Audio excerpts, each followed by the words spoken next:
All right, guys. Well, welcome everyone to Deltasig Storytime number 2. I want to say the first one was with you, Brother Joe. This time it's in honor of Veterans Day. So Veterans Day is 11/11, November 11th. And also today is the Marine Corps birthday. Happy birthday, Marines. Today is pretty special. Me having grown up in a military family, also previous member of one of the auxiliaries and trying to get back into one of the auxiliaries. Veterans have always had a good place in my heart, which is one reason I became an elf, to help them out. And our fraternity has been around since 1907. What does that mean? We've seen our way through both world wars, Vietnam, Korea, Iraq and Afghanistan, and all the way up to our present times. Veterans have always been a very important part of our country's history. And though we are the international fraternity of Delta Sigma Pi, we are mainly based in the US. At this point, we do not have any outside US chapters. So the military has always been ingrained into the culture of Delta Sigma Pi. And a lot of people said during this pandemic, if we could survive the world wars and many other conflicts that took people out of universities to go fight for their countries, Delta Sigma Pi could survive the pandemic. And one thing I want to clear up for people, because there's a big misconception of Veterans Day versus Memorial Day. Veterans Day is the day we honor those who are and have served, but did not die in battle. Memorial Day is when we honor those who paid the ultimate sacrifice defending our country. Did I get that right, Tony? In a nutshell? You're right on there, Vito. Yeah, I got that right. So if you didn't know, there are 4 branches of the United States military, or do we still count the Coast Guard since they're under the Department of Homeland Security instead of the Department of Defense and don't get paid when there's a holdout asking for a friend? We count the Coast Guard? They're not a freestanding. We count the Coast Guard. We count the Coast Guard. We count the Coast Guard. We can. So obviously then we have the United States Coast Guard, the United States Marine Corps, again, happy birthday, the United States Navy, the United States Air Force, and the United States Army, of course. And they each have things that make them particular to their branch, to what they do, but they also have their own medleys, which I'm gonna share screen and play for you guys right now. And feel free to unmute and cheer on who you want to, because I mean, with Keith and Tony here, we already know Air Force and Army are gonna go at war. Kristine, I don't know if you want to chime in on that, but you know how they get.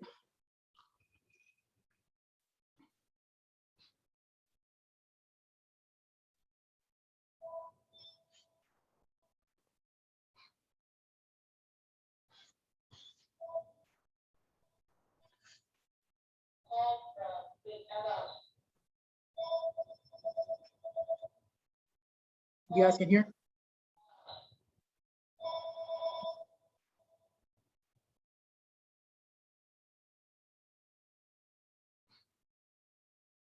Hear somebody's phone ringing in the background. Let me try that again. I'm getting nothing. Don't know why that didn't happen. See here.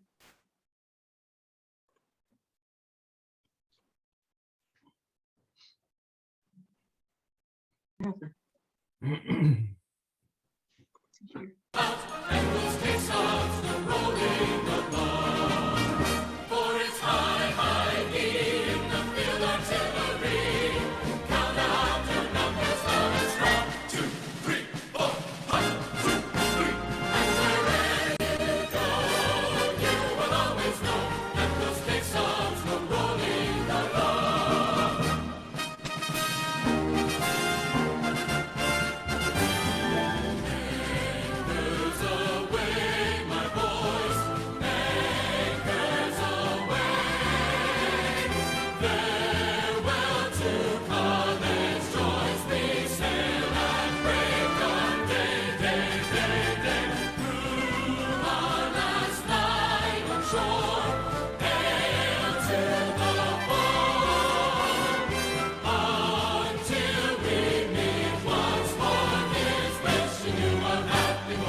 And ironically, they end with the Marines on their birthday.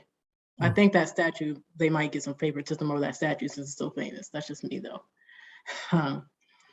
But also something to note is there are a few of our brothers that are serving overseas right now. So wishing them best of luck over there and safe travels home whenever that may be.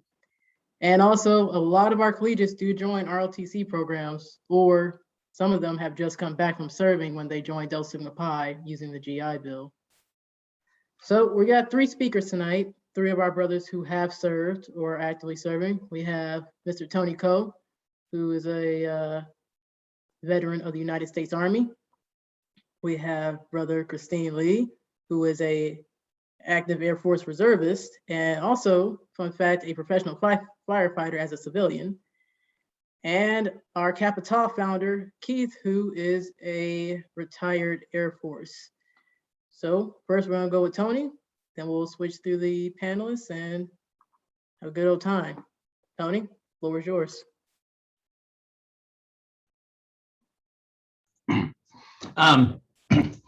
Okay, so unmute to start speaking. There we go. So first, the order of the song. So I'll say service order is officially Army, Marines, Navy, Air Force, and Space Force when they get there. And the reason the Marines are before the Navy is because there was a 10-year period between the Revolutionary War and the War of 1812 where the US thought, nah, we don't need a Navy. And they brought it back. So that's what let the Marines jump in front of the Navy for service order. And the Army song that played was actually the field artillery song. The Army song, they kept the same tune, they changed some words around.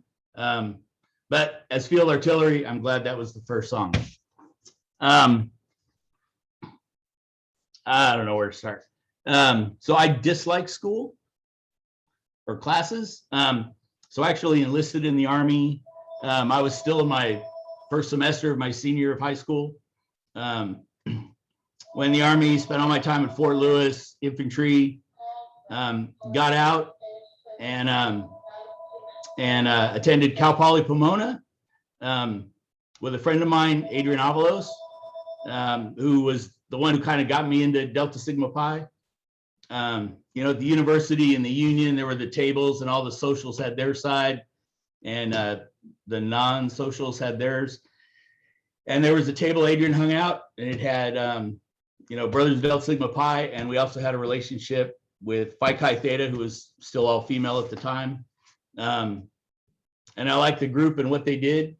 And so that was when I joined Delta Sigma Pi. Somewhere in there, I got into ROTC. And when I graduated in '88, I went to Lawton, Oklahoma, to Fort Sill for officer school. There wasn't really any Delta Sigma Pi there. I think now there's a chapter at Cameron University. And then after that, I went to Germany for a couple years. Came back to Fort Sill for about 7 years. And then I needed to get to, my father-in-law wasn't doing well, so I asked the Army, hey, can you get me a little closer to California? And they did what all HR offices do, and they took about 2 hours off the drive and sent me to Norman, Oklahoma.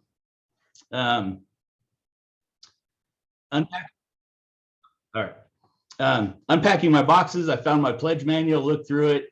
Hey, there's a chapter at OU. So I went there after work one day, and completely different. So Cal Poly Pomona is 50% parking lot, very commuter university, and OU is a completely different experience as a university. That chapter qualifies as ancient, I think. Lots of traditions, a lot bigger than we were. And after I went to a couple meetings, the chapter showed up at my office and said, we voted you to be the faculty advisor. I basically had a 10-year break. There was, you know, no Delta Sigma Pi in Germany or in Lawton at the time. So I said, well, time out. I called Adrian Avalos and said, hey, what's this all about? Can I do it? Called Dale Clark to say, I'm not even in the School of Business. I'm an ROTC instructor. And he said, nope, if you're faculty at the university, you can do it. And then I talked to their old faculty advisor and said, I'll be gone in 3 years. And she said that was fine. And so after a 10-year break, that's what got me back into it. My first grand chapter was '99 in Houston. At one of the OU chapter meetings, this guy, Mike Maloney, showed up. Had no idea he was part of that chapter at the time. It was great meeting him then.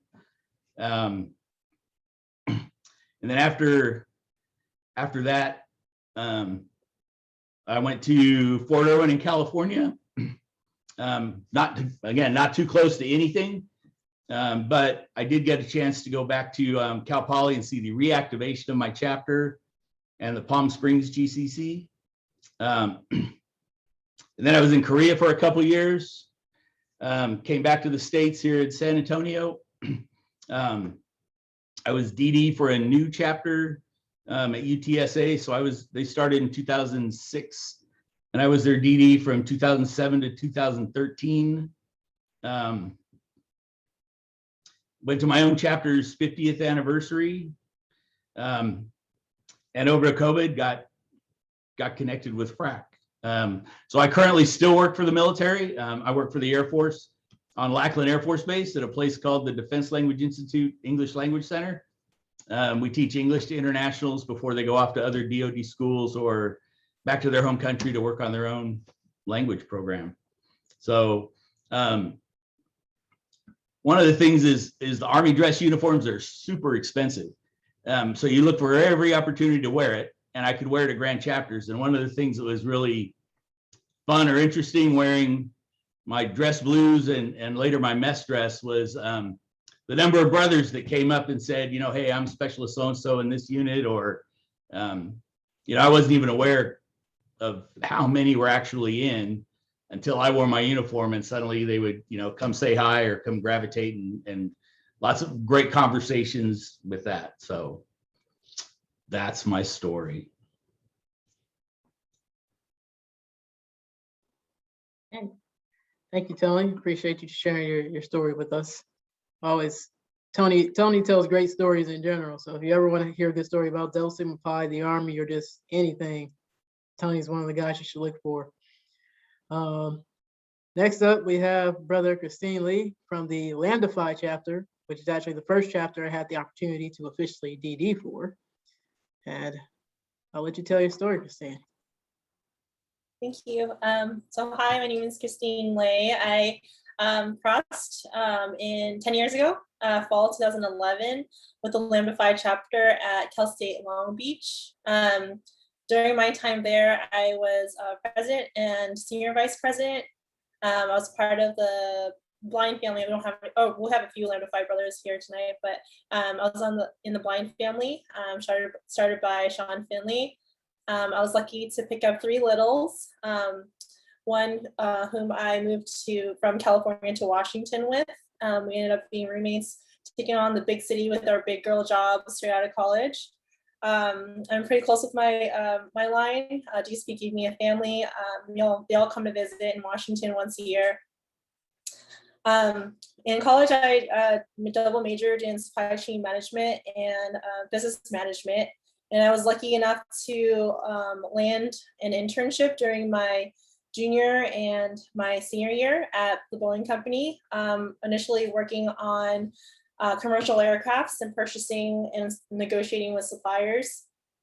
And a few years later after that, I transferred up to Washington State to work on the defense side of things and purchasing aircraft parts for fighter jets and working with Air Force customers.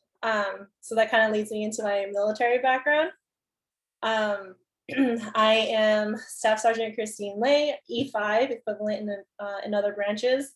I'm currently a reservist. I've been in 4 years now. I enlisted when I was 25, after I'd already graduated college and gone into the corporate world. I knew I was drawn into and just serving. I always wanted to do the military thing, but it was not cool, I guess, when I was graduating college and everybody was like, applying to colleges. So I didn't pursue that, but it was always an interest. And it wasn't until my parents were kind of pushing my little brother, who's 2 years younger than me, to join the service. They asked me as the older sister to take him to all the branches and talk to recruiters. He ended up not joining and they got me. I was actually going to join the Marines initially, but they were asking me to remove a little small tattoo that I had on my wrist. And I was, so I guess it all happened for a reason. So I ended up joining the Air Force instead, which was the best decision ever. I actually went enlisted instead of commissioning.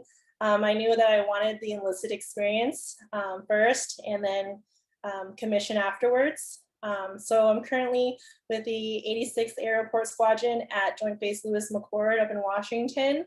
I will soon be a second lieutenant, which I'm super excited about. I'm finally achieving my goal of commissioning. I'm leaving in January to go out to Montgomery, Alabama, which is Maxwell Air Force Base for OTS. So that'll be exciting. It's not the summer, which I'm stoked about not PTing in the heat and the humidity. It will be pretty chilly, so I'll have my fleece and Gore-Tex jacket and all that. But I'm pretty stoked about that. So I'll be a stallion, which is kind of cool. It's like a animal initiations when you go to lead school. I'm not sure if they still do that, but basically it just means that I'm going enlisted to commissioning, which is a great honor. It rarely happens or happens once in a while. So I'm pretty grateful for that. A little bit more about my enlisted background. I'm in air transportation, which is pretty much like logistics, but like more hands-on. I'm not a load master, but I do work with load masters. And that kind of went along with, I got put into that. It was like my recruiter kind of figured my degree background in supply chain management and logistics. So they kind of just like threw me in there. I was like, cool, there's a sign-on bonus. I'm like, yeah, I'm cool with that. And I just wanted to serve. So Ended up being great because my unit is amazing. Yeah, just like that family sense of family, like they're the best. I've had so many great opportunities in the last 4 years. I've gotten to go to Japan and like support missions there. I've gotten to go to Georgia and compete against teams from all over the world in my career field from other Air Force bases in events to show our proficiency in our career field. For example, like processing passengers for air travel, like we did in recent events with the refugees. I got to drive heavy equipment vehicles through obstacle courses, practice or do events where we were loading aircraft, simulating like night operations with the aircraft running at the same time, low visibility. It's hot because you're next to the engines and you got to wear these goofy goggles and you're just trying to like load this huge Humvee into a small aircraft like C-130. And yeah, it was really interesting and fun. It was a great time. And my team ended up placing in 2 events. So that was amazing because it's like international event. And that was probably one of my fondest memories so far. And another great memory I have at that same event in Georgia was, you know how we have a coin, and we were at the bar celebrating after a whole day of events, and I had a coin in my pocket, and I was reaching for something like my phone or something, and I dropped the coin in a bar full of Air Force members, and so if you drop the coin, and if someone doesn't have the coin, you have to buy them a drink. But if everyone pulls out a coin, you owe them the drink. So I owed everyone in the bar a drink. I bought like buckets and buckets of beer for everyone at the bar. So that's my little funny story there. Luckily the buckets in Georgia are pretty cheap. There's no like, you know, craft beers. It's like a, forget what the beer of choice is there. Yinglings. If anyone knows Yinglings, they don't sell that in the West Coast, but another cool opportunity that I have coming up is I get to fly on a C-17, and if you haven't gotten to see a C-17 in the sky, they're amazing. They look like whales in the sky, and when I was working at Boeing, I got the opportunity to you know, work on the last C-17s that were being manufactured get sent off. So it was like a full circle of my career after college and then going into the military. And then next month I'll get to be on a C-17.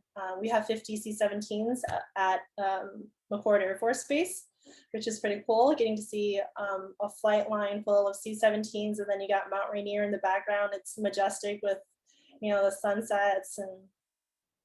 And so that's a little bit about my military background. Kind of just going through the prompt, I have what DSP means to me. DSP has been valuable throughout every milestone post-collegiate life for me, military with civilian and with the professional and social aspects, just like we market. Around this time 4 years ago, I was graduating from Lackland Air Force Base in San Antonio, Texas. I was getting off the bus, getting yelled at by a bunch of drill instructors, and I remember it like it was yesterday. We call it sneaker week because you show up in your sneakers because you don't get your uniforms yet until like the second week of basic training. There are a lot of similarities of basic training to pledging for DSP. So I felt like, you know, the whole time I was just thinking, I was like, wow, this is just like pledging. Like I felt comfortable in my zone. Some of those similarities are like sleep deprivation, getting yelled at while trying to juggle your academics. You got to carry a book, just like you got to carry a book when you're a pledge, and not be seen without your pledge book. So it was just all those things, and then being quizzed on the spot and then getting yelled at. Like it was pretty spot on, and I felt like super like in my zone. I excelled in basic training, so I ended up being honor graduate and top PT female. Some other similarities that they have for while you're an undergraduate, the things that they critique you for is like drill and ceremony, uniform inspections and whatnot. And like the uniform inspections, like, you know, going to GBM with your, you know, formal business attire. And that was like pretty easy, making sure that your uniform's all pressed and there's no strings that are loose and things like that. So I felt totally comfortable and in my zone.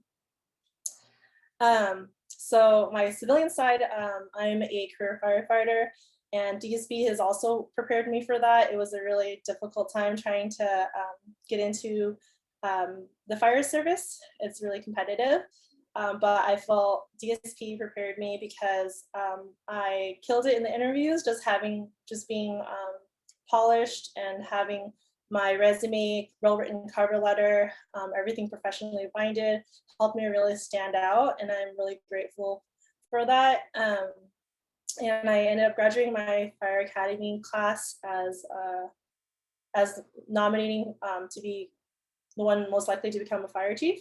So it's like all the leadership skills and professionalism that I gained back in 2014 when I graduated college, and being DSP like really helped me. And then lastly, to tie it up, what Veterans Day means to me. As you see, like I've always been drawn to service, being in the military and firefighting and all that. And it's just that what I've learned from being in the military is that what we have, like our freedoms that we have in our country, doesn't come at a, it's not free.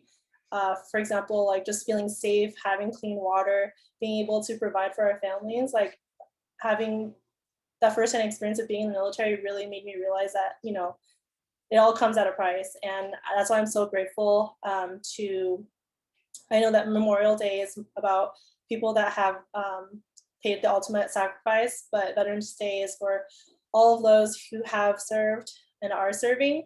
I am just so proud to serve alongside everyone that has come before me and with me now. And it's definitely been the best decision ever joining. And I'm really thankful for getting a chance to talk today. Kristine, did you just say that you graduated college and chose to go enlisted instead of commissioned? Just make sure. Yeah, I did. Yeah, I did. I enlisted at age 25, and I've been in 4 years now, so I'm almost 30, and I will be officially commissioning. Well, one, congratulations on commissioning. That's awesome. Two, I got respect for anyone that goes in, that could go in commission and goes the enlisted route. I got nothing but respect for you. And also, you totally snitched on Lambda Phi. Good thing they don't do some of those things anymore, but you know, you just I don't know if it's all still the same, but no, that's great. You just got me more excited about getting back with the Civil Air Patrol, but not excited about PT. So thank you. And then last but not least, Brother Keith, floor is yours. Well, I've been taking some notes and trying to decide exactly where to go on this, but I came to decide to go into the military when I was around 11 years old. My father worked for IBM, and at the time, he got an opportunity to go to Germany and work for the Army. So there you go, Tony. And while we were there, we traveled around Europe, and I saw many of the artifacts of World War II, and it had a great impact on me, especially seeing the Berlin Wall while it was still up and manned by East German guards, one of which I will never figure out how they did it. We were on a viewing stand on the West Berlin side, and you could look over the wall to the eastern side and see some of the guard towers, and one of which looked kind of like a deer stand with little tiny view slits about the size of a pair of binoculars. And I wanted to get a little closer look, and I borrowed my dad's camera, and I still don't know where that camera was on the eastern side. But as I got the camera up level with the deer stand, a pair of binoculars came looking back at me from the East Germans. You couldn't see them; all you saw was the spyglasses. And right then, you know, you begin to realize that there's things that we need to guard against out there, and I became very much interested in joining the military. I later, we went to, we came back to the United States. As I grew, I went to Clemson University, where I was a founding father for the chapter. I was in ROTC at the time because I was working towards my commission. And I found the similarities between the ROTC community, which is later for the Air Force, and Deltasig was much about service above self. And we all understand that as part of our initiation. It helped me learn how to be a team member, either in a point of leadership or as a part of a team member, which came in great use for me because when I received my commission, I became an aircraft maintenance officer, where I was stationed in Georgia, the United Kingdom, and finishing off in New Mexico, working on F-4s, F-16s, and F-111s, all of which the fighter community go fast, drop bombs on the other side, shoot guys down, things of that nature. We were working in Georgia. Our base was the 347 Tactical Fighter Wing, flying F-4Es, which was part of then known as the Rapid Deployment Force. So we were on basically call to go to the Eastern Asia, and I can't do any more than that, but if called to do so. When I went to the UK, we were right up the front with, as part of the Cold War, deep in the Cold War, with F-111Es, which are one of the fastest aircraft of the tactical category going, but roughly Mach 2 at about 250 above ground level. And then I continued with F-111s through New Mexico, where they were assembling all of the 111s for as they began the decommissioning process of them. Kristine talked about hot swapping aircraft, and we developed that in the tactical community for F-4s and fighters at the time. And the idea was you would pull a fighter up, it would park, it would turn off one engine, slap a fuel hose on it, load it with bombs on one side, and then you would turn around, turn that engine off, turn the other engine on, move around the other side, finish the bomb load, finish the fuel load, pull the fuel hose off, slap him on the wing and say, go get him. And you were supposed to do that in about a half an hour. And I was participated in some of the training on that locally, and it's quite a thing to see. Now my Deltasig career, as part of being the installation team, well, not installation team, but the founding team in 1982 at Clemson. And then I went on, when I got out of the Air Force, got back in the civilian world. I've been a Delta, a DD for Alpha Lambda. I was one for, I want to say, around 12 years. And then I was also part of the team that helped stand up a chapter at Duke University. And I've been on several task forces also. That is about it in a nutshell. So, Vito? Oh, thank you, Brother Keith. That was amazing to hear. I do have a question for you. A few of the brothers in me and the group we're both part of have asked, how did you wrestle with that, the military thing, and founding a chapter, especially back in the day? Like, how did that all come together for you? Like, I want to say we got notice of the chapter's interest the summer of my junior year, 1981, and the signs were up around campus. If anybody's interested, come on, let's talk. And a lot of folks turned out. A great number of folks turned out. 31 of us made it to pledging. And installation. And we all decided that we wanted to basically turbo pledge.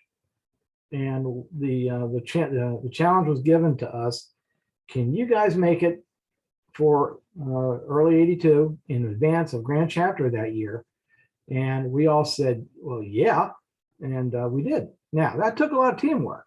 We all put in, we all had to stand up and say, yeah, I'm going to dedicate time to this, so that whatever parts you were in, I was on the communications committee.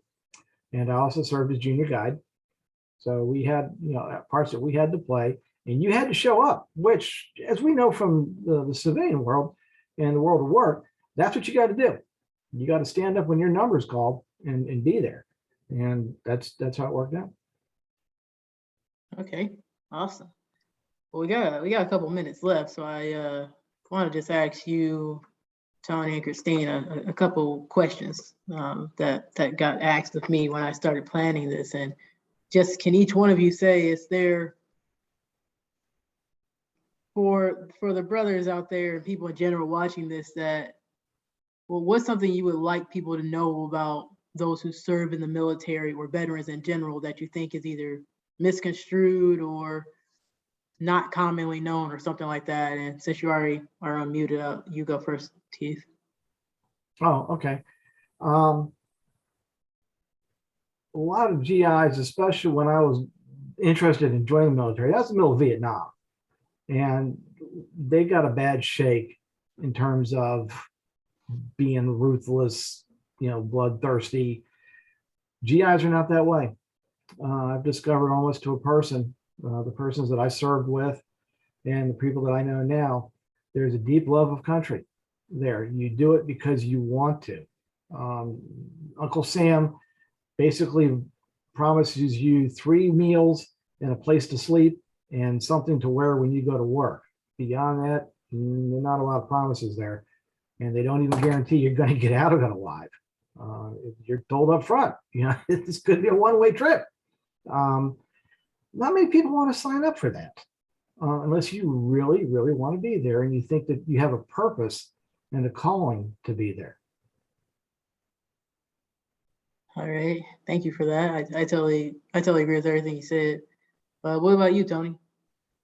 I'll agree with everything Keith said. I mean that's exactly right. So, the military pre-Vietnam was seen in a better light, I think, than everybody that came back from Vietnam, and so, they're seen differently.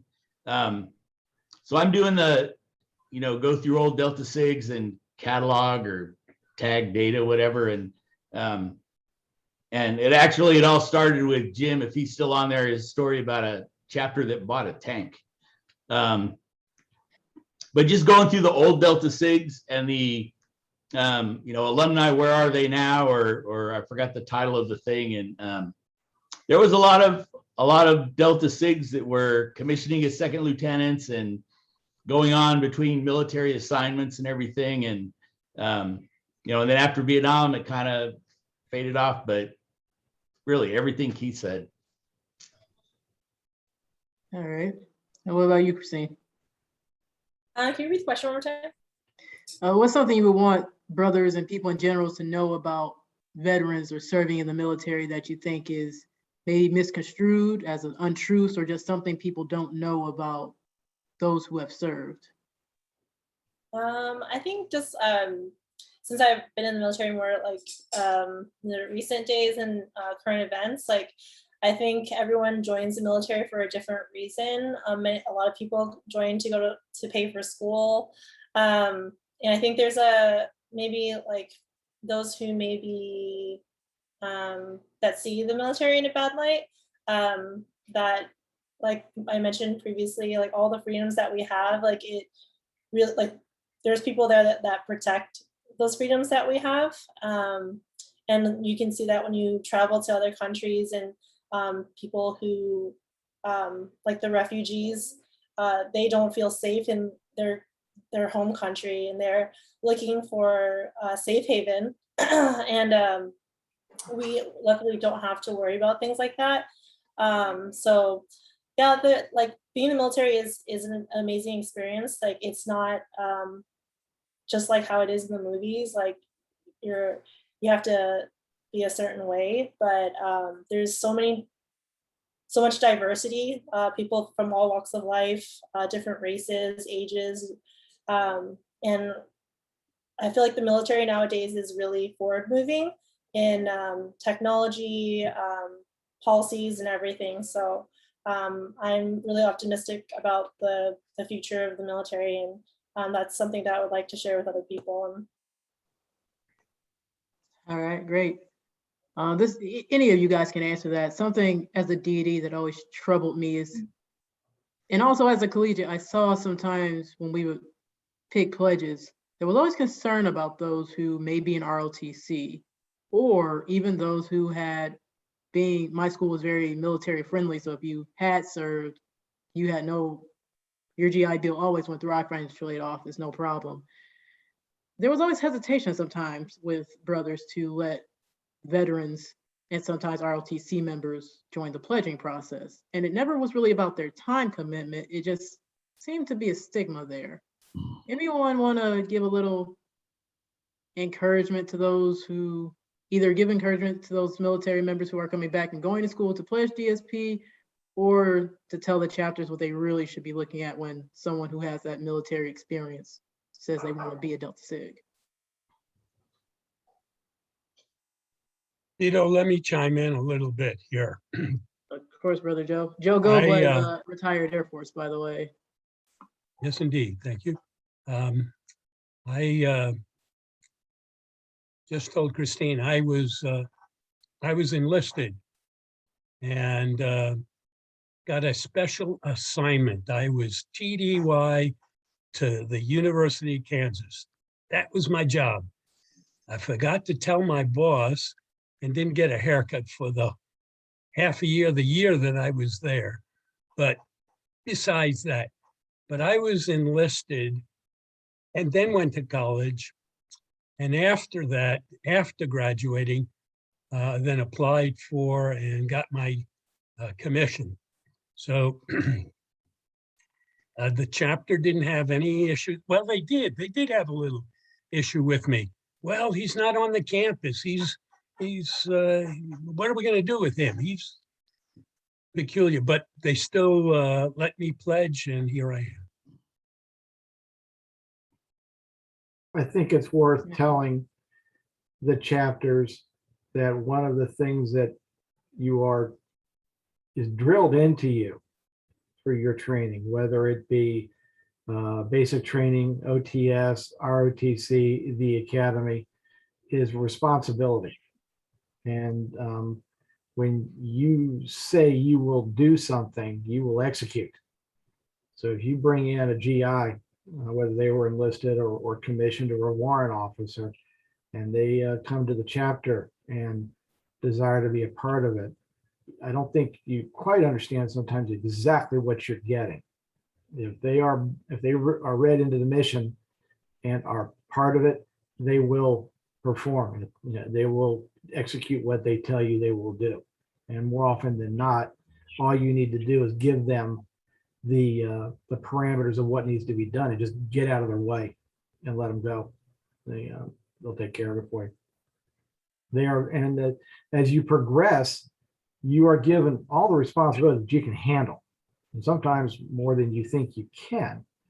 But you are taught to have the soft skills as well as the hard bark to get things done. Especially if you're in a logistical field like I am or was, you had to talk to folks all over the base to make sure the aircraft were ready to fly, and that was the mission. Is what we were there for, was to make sure the aircraft could fly the next day. And that entailed, whether it was in the back shops where I worked, component repair, things of that nature, or the supply side, or the civil engineers, or the transportation folks, or whomever. You have a job to do. So I'll say, so in all of my college experience, both as a collegiate and later when I taught ROTC, never an issue. So the chapter at Cal Poly was started by a bunch of Vietnam veterans. I did mine different. So I did the basic training and then I did it. So my pledging was very much like basic training. I get in trouble for saying this, but there's a fine line between hazing and character development. And they stayed just shy of the character development line.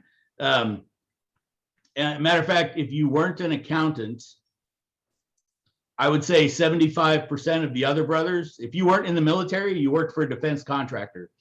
So Kristine, you saw the last C-17. I got a t-shirt from the first C-17 that rolled off because one of my chapter brothers worked there. Another one was building the stealth fighter. Another one was building the stealth bomber. And that's where they all went after they graduated. So the chapter was very supportive. The university was supportive. And then University of Oklahoma is one of the few schools with all 3 ROTC programs. They actually had ROTC the year before ROTC was official. When a student body president really had power, he said, all males will do military training. And then the following year, DOD started all the ROTC programs. The student union is a World War I memorial. The stadium that they're winning all their football games in this year is a World War II memorial. I found the Korean War memorial, and I never found the Vietnam, but it's there. And the university president at the time was David Boren, who was the senator and in charge of the Armed Services Committee. So even the ROTC, teaching the ROTC experience, there was never an issue with the military and DSP. And those are, and all of those that had military experience that did join, yeah, they fit right in. They already have the ethic and the values and the service you're looking for, and they do it. I personally, within Lambda Phi chapter, I haven't had an experience where we had an issue with military and DSP. I think I can see like when if we have enlisted people who were enlisted prior and then coming into the chapter, like maybe like assimilation. There's a lot of like Tony mentioned, like there's a lot of similarities between even the fire service. It's all fraternal. DSP, the military, fire service, like it's all fraternal, and like we mentioned, like the team bonding stuff and hazing, like all the rituals that we go through. There's history, and that's what like kind of makes the organization. Yeah, I haven't had any issues or witnessed anything that there would be an issue between military and DSP. I feel there's a lot of valuable members who are military that we've had in our chapter personally. Yeah.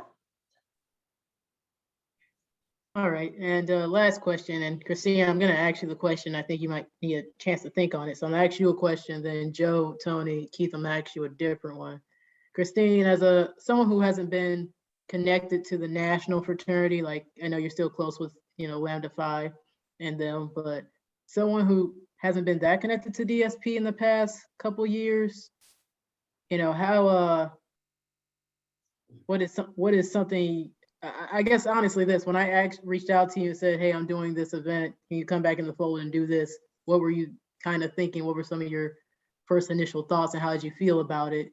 And then Joe, Tony, and Keith, my question for you is, we have a lot of brothers outside the fold, especially once they get over a certain age line, and some who go off to the military after college, they really get disconnected for the time they serve or just family gets in the way. And Kristine, you can answer this question too. What, for those hesitant to come back, maybe because they feel they won't fit in, because after military service, they feel like they don't have as much to bring back to the fraternity because they didn't go into the business world. What could you say to those brothers? And you guys go ahead and answer at will. That's a great question. When you initially asked me, I was really excited. Like I mentioned, when I was in basic training, I couldn't stop thinking about DSP, like how much there were so many similarities and how well it prepared me for the military. So I was really excited to kind of share my stories and experiences, and to kind of to come back and just show my appreciation. And I guess your question of like joining the military after and feeling a little bit estranged from the fraternity because of that, coming back to the business world. For me personally, it's for multiple reasons. I left Boeing in the corporate world behind and working at a desk. I pursued a life of service and went for something totally unrelated to my degree background, and and working in the fire service and in the medical field because I wanted to help people. And I felt like I was doing a lot when I was at Boeing and serving a greater purpose, but also I felt really conflicted. And I'm not sure how you guys could probably talk about this too, but like selling weapons to other countries outside of the United States. I felt a personal conflict with that, even though they may be allies.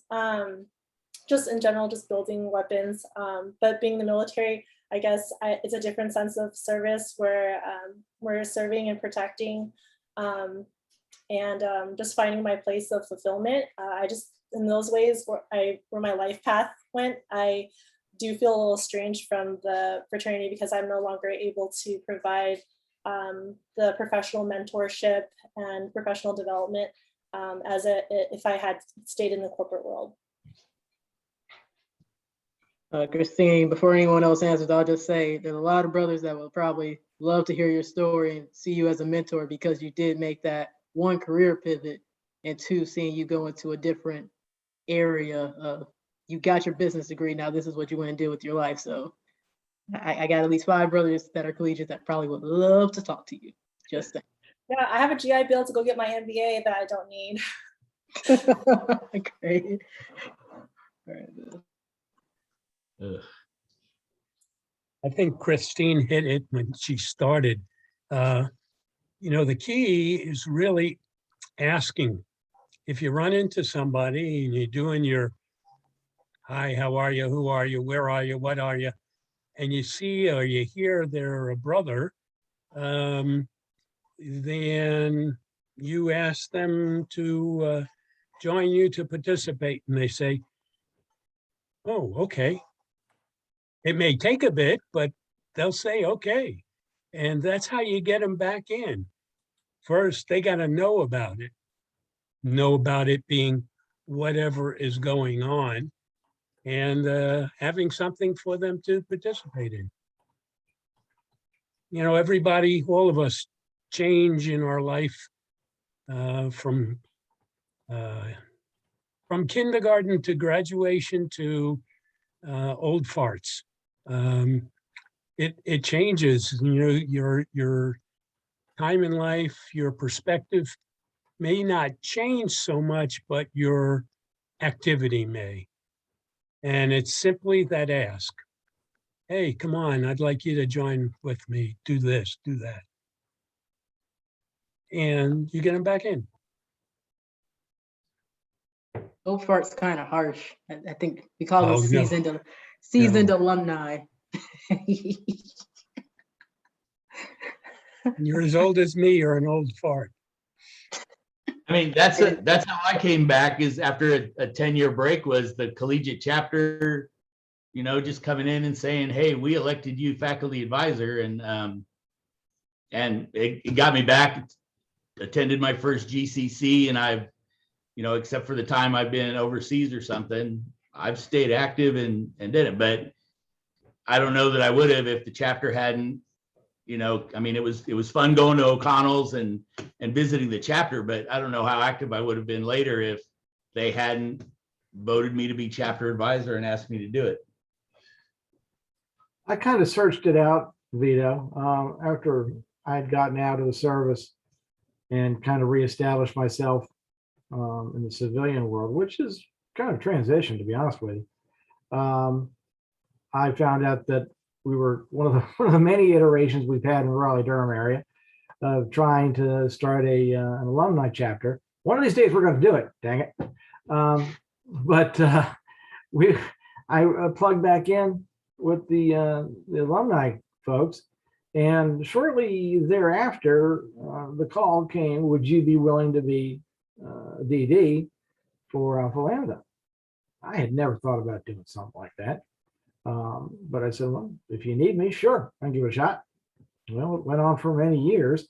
And at that point, then, I would take a break for a little while, and then I would say, okay, I'm ready to give something else a shot. And you go to the interest page on the CO on the website and say, here I am.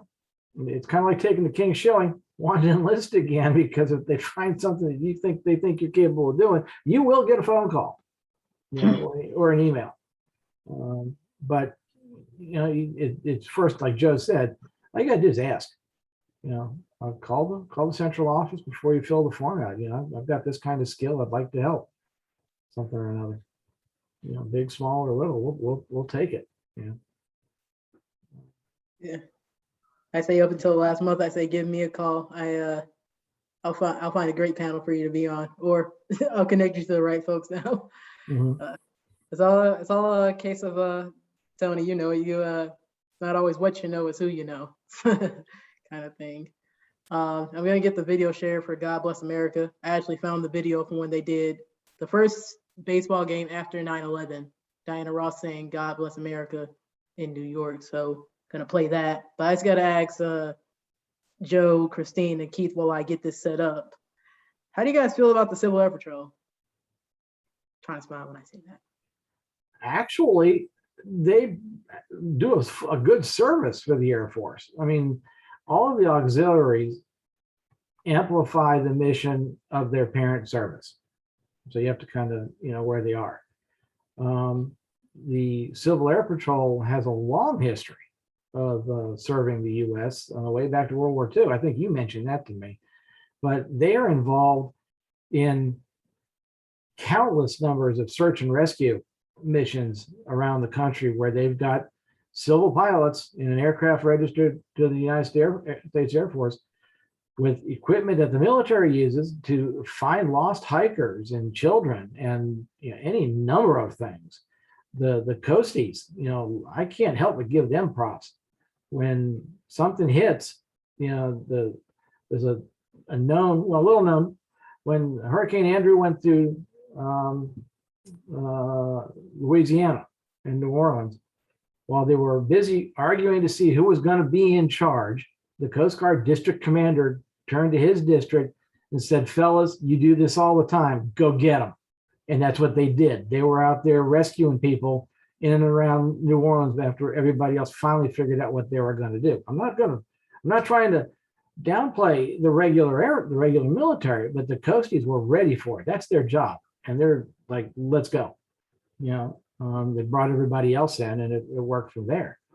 But they do things that the regular service doesn't always have the resources available, and they are there again wanting to help, and they do. All right. Joe, Kristine, any opinions on the Civil Air Patrol? Hey, they're there. They've got a mission. They do their job, and they do it well. I agree with Joe. I only asked that because I right when I was about to click the video, I just got an email from my major about encampment and training. So I was like, why don't I just go ahead and try to get their opinion on that? Myself out while I can, eh? But here we go. God Bless America, Diana Ross at Shea Stadium.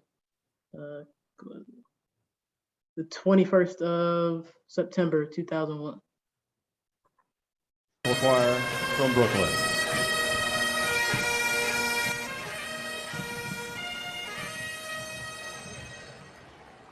Can you hear it? Mm-hmm.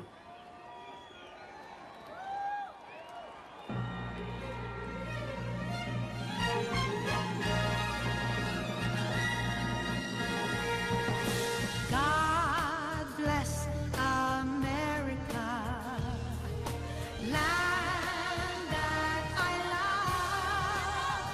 Stand beside her and guide her through the night with a light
Miss Diana Ross, accompanied by the Northport High School.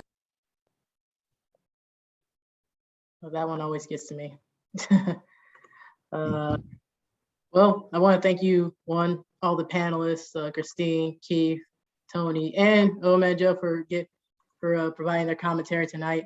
Definitely glad I could do this event and give that perspective to our veterans and active reservists, Kristine. And again, congratulations on getting commissioned.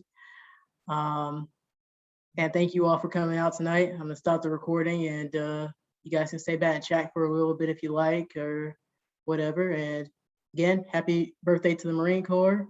Thank you to all those who are serving and who have served. And shout out to all my Civil Air Patrol friends who are watching. And let's call this a wrap. Good job.